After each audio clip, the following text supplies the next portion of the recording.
Yeah, this right here, the legislature power, power and structure, legislature power, voted General Assembly. Says right there that the general election November 4th, 1980. That was Irvin Singleton's territory was Native American. He was Native American. District 13 in Illinois was his district. When I was in Morgan City Elementary School, it was for the young world leaders and stuff like that. The young world leaders that I was in school with were the children of the thing. They all had earpieces. They all had, they couldn't get out of their car. That doors had to be open for them and stuff like that. The debauchery shit, man. These motherfuckers, they were yelling at kids, these people with earpieces and making them cry and everything else. It was crazy as shit. Anyways, there was this little horse face girl. She had some buck teeth. And she was in the general thing. I was on the thing on stage. I was in charge of the U.S. representative of Illinois for three. Illinois was divided into three districts in 1980. At that time, it was the Northern District, the Middle District, and the Southern District. The Middle District was District 13. District 13 was Irvin Singleton's and Miss Mildred and Joe's. The thing with that was that they were Native American, and in the 80s, they told them that they didn't have anything. I was sitting on the ferry when all these people from Detroit, Michigan, Chicago, New Jersey, and stuff like that were coming down to the island. When they were coming down to the island and stuff like that, they were talking about how they were being run off of their territory and stuff like that here in Illinois. It was stretched from East St. Louis to Indiana. It was voting district 13 of Illinois. I was always introduced as that representative with no power. But it was for the Native Americans, and Irvin owned the university and the state houses and everything else in District 13. Thing was that Irvin was making way more money than the state was, so the state had to do something to take all this shit from him. So as soon as they fucking took every goddamn thing from him, they started saying that they didn't have any IDs, they were deporting them, making them illegal and everything else. I was sitting on stage, and this little horse-faced girl asked me, "Can I make a law?" I was like, "What do you want to make a law against?" "I would like to take away the Second Amendment." I was like, "Oh, really?" "Shout on friends, sit down." And so I said, "Shout on friends," the guy or girl next to me said, "Well, you don't have to be so rude about it." I said, "It says shout on friends." And I bet you anything they've been in the Supreme Court since 1980 talking about the word shall not. Trying to change the word shall not in the Supreme Court. In the Illinois Constitution says shall not infringe. And they infringed by taking my gun and everything else by making you have a FOI card and everything else. So they can fuck off with every other fucking thing they can fuck off with too. Because the fucking state was still in urban shit by saying that they weren't Native Americans. I wonder how many motherfuckers they used, the U of I and the police and everything else, to take this shit from these people, call them gang members and illegals and everything else. And this is all their territory from East St. Louis to Indiana. Voting District 13, I had to sit there and listen to every U.S. representative before the 80s talk about being murdered. Mysterious spider bites, mysterious snake poisonings, mysterious poisonings at restaurants and everything else up here for the U.S. representative. Always being murdered. Always being murdered. That's all I heard about was people being murdered up here. And I'm a little kid on Avoca Island, just sitting there listening to them talk about how every representative they appoint gets murdered. And I'm going to funerals and everything else for a lot of these people, and I don't know who these people are. It was crazy because I used to sit on a ferry, a little red ferry, and listen to the Harley Davises come over the ferry and rev their engines and shoot guns and everything else, chasing these people who had three-piece suits on and everything else, and listening to Irvin say, "You're safe, you're on my ferry, you're on our island, you are safe here, they cannot touch you here." And that was the thing, is that they were always running people off of the northern territories, and it was up here in Illinois, voting District 13. 13 is Christ District, Jesus Christ.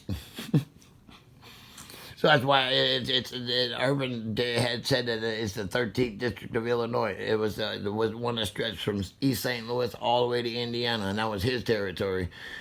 And the thing was, is that was the Native American school. The U of I was all Native American school. It was there for them to go for free and everything else, and they took all that shit. Crazy motherfuckers, man. Crazy motherfuckers.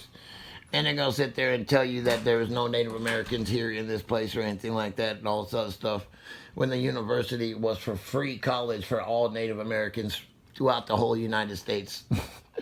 And for them to have representation in the government. And that's the reason why Irvin had that stuff set up the way he did. Nobody believes any goddamn thing you have to say about anything. Crazy shit, man. These motherfuckers are on something else, I tell you. Yeah, they would look you right in the fucking face and tell you are a fucking liar to your goddamn fucking face. Man, this shit, man. I used to sit on the ferry and listen to all this shit.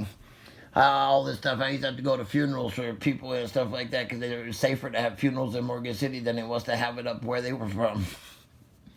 So yeah, I'm constantly being told I'm a liar and I'm this.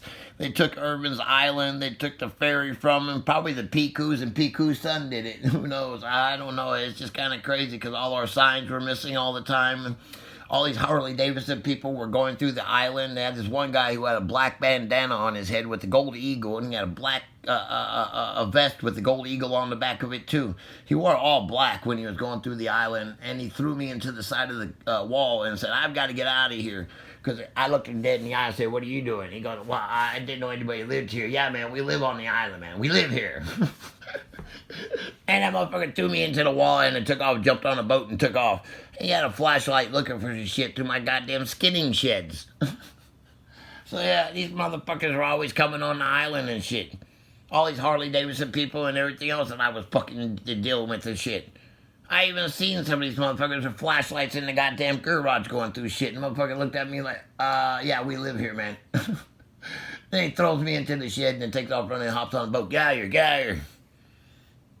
So I don't know what the fuck they be looking for. I don't know what the fuck was going on or anything like that. I'm sitting on the fucking wharf as a child. All these car companies, the CEOs, children, and everything else parading all their shit around and everything else. That's all I ever saw. And these motherfuckers are something else because they're going to tell me I'm a lying motherfucker to my goddamn fucking face. In Morgan City, a whole hallway was full with CIA agents. The guy looked at me with the headpieces and writing on the notebook and stuff with his pencil and the computer and stuff. "Oh, you're not supposed to." Hey, man, what are you doing? They had a whole hallway. It looked like a row of lockers, and then you tap on it, and you can open up the curtain and look behind the curtain. I looked behind the curtain and saw all these CIA agents everywhere running. Yeah, looked like they were running crazy. It's so crazy. They didn't know what to do. They had no idea what to do. He's looking at us. Yeah, I know. I'm looking right at you, motherfuckers, with your headpieces, your pencils, your notebooks, your computers, your phones. Yeah, I saw all that shit in Morgan City, man. These motherfuckers, and they'll sit there and call you a liar. Yeah, I know. They had this one girl who said that she's never met black people before. It was crazy. I never knew anybody like that in school. And she said, "I'm from up north. I've never met a black person." I was like, "Yeah, okay, I'm on an island." I said, I'm around natives and blacks all the time. I said, "It's kind of interesting because I went to school and this girl said that she was from somewhere where they didn't have black people." I was like, "That's interesting." I was like, "Because I've never heard of a place like that." It's so crazy.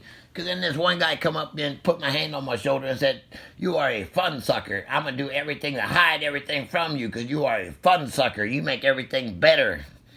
And then he said he's going to rape everything I touch and go violate. And him and this one white girl had told me they were going to violate everything I touch. I touch it, they'll make people pay for it. I do this, they'll make people do this. I get a girlfriend, they'll rape her. I touch this, they'll rape her. I'm like, yeah, okay, so I didn't want to get married or nothing because they told me they was going to rape everything I touch. Crazy, man. It's so crazy.